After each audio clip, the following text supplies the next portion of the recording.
O telefone tocou à meia-noite. Um som tão agudo que quebrou o silêncio férreo da visão escura. O guarda colocou o fone na minha mão, com o olhar vazio e desinteressado. Era meu advogado. Sua voz tremeu. Ela está na sua casa. Seu antigo comandante. Ele fez algo com sua filha. Eu não posso. Silêncio na linha. Nenhum detalhe, apenas fatalidade. Minha respiração não parou. Meu pulso não me traiu. Aprendi há muito tempo a ignorar o choque antes que ele viesse à tona. Mas, sob o silêncio, uma lágrima perfurou meu peito. Naquela noite, o guarda chegou. Sua sombra se estendia contra a parede de aço. Ele abriu a porta e jogou um casaco em mim. O general me deve um favor, murmurou. Você tem 24 horas. Não deixe testemunhas. A porta se fechou atrás de mim. A guerra que eu pensava ter deixado para trás no exterior me seguiu até em casa. O ar da noite tinha um gosto desagradável de ferro e ferrugem. Continuei andando, cada passo deliberado. Meus pensamentos continuavam girando em torno dele, meu comandante. O homem que um dia apertou minha mão, que um dia prendeu o distintivo no meu peito, o homem que me traiu, me acorrentou, me enterrou neste buraco. E agora eu havia cruzado a linha final. Traição era comum na guerra.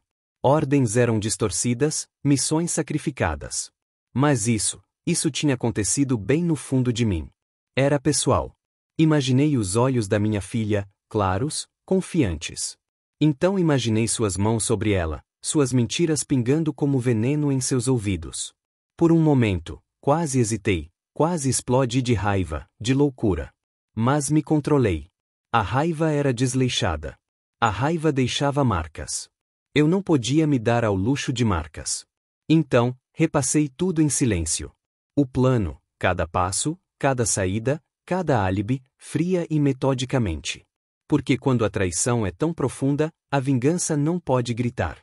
Ela precisa sussurrar. A cidade não parecia mais minha.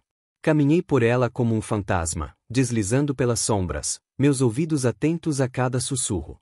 Primeiro passo, confirmação. Eu precisava saber exatamente o que ele tinha feito. Sem rumores, sem suspeitas, apenas fatos. Entrei no carro dele, estacionado impecavelmente ao lado da minha casa. Sua arrogância, sua confiança. No porta-luvas, papéis, recibos, quartos de hotel que ele havia reservado na minha cidade natal com um nome falso se sobrepunham aos dias em que ele havia ficado preso. Dobrei-os e enfiei-os no meu casaco. Depois, o telefone dele, da minha filha, na mesa. Ela jazia inconsciente na cama do hospital, pálida, frágil, uma lembrança latejante do que ele havia tirado dela. Rolei as mensagens. O número dele estava camuflado, mas não o suficiente. Um fio de manipulação, promessas, controle, a linguagem de um predador. As evidências se acumularam pedaço por pedaço, formando uma gaiola em volta do seu pescoço. Mesmo assim, esperei. Paciência é a arma mais afiada. Eu já estava sangrando por dentro. Eu só precisava deixar isso claro para ele. Por horas, eu o segui, de bares a ruas tranquilas. Ele ria com estranhos, um homem sem vergonha. Minha presença era silenciosa, minha sombra agarrada a dele. O momento chegaria. Ainda não. O suspense não era para ele. Era para mim. O teste de DNA veio em um envelope simples. Eu havia tirado a amostra de um fio de cabelo no carro dele. O laboratório, com o qual eu ainda tinha conexões, me devia silêncio. Abri-o sozinha. A verdade se espalhou pela página em tinta fria e preta. Ele não tocou apenas no que era meu. Ele tentou me substituir. Minha filha carregava um sangue que não deveria existir. Uma mistura grotesca de traição e confiança roubada. Entrei na sala de jantar onde ele estava sentado, corajosa o suficiente para beber vinho na minha poltrona. Ele sorriu para mim, o sorriso de um homem que pensava ter vencido. Deslizei o envelope sobre a mesa. Sem palavras, sem raiva, apenas papel. Ele leu. Seu rosto se despedaçou. A máscara caiu pedaço por pedaço. Ele tentou falar, uma explicação, um apelo, mas as palavras se emaranharam. Permaneci em silêncio. Compostura era crueldade. Ele estendeu a mão para mim. Dei um passo para trás. Distância era punição. Eu a levantei. Disse finalmente, com a voz monótona, desprovida de calor. Você não. Você nunca. Coloquei os papéis sobre a mesa. Deixei-o contemplando o colapso de sua fantasia. Deixei-o certo de que eu havia desfeito todos os seus movimentos. Eu não o bati. Eu não precisava. Seu próprio reflexo teria causado o dano. Seu legado queimou no segundo em que saí pela porta, a verdade como uma faca em seu peito. Isso foi o suficiente. Mais do que suficiente. Voltei para o hospital e sentei-me ao lado dele.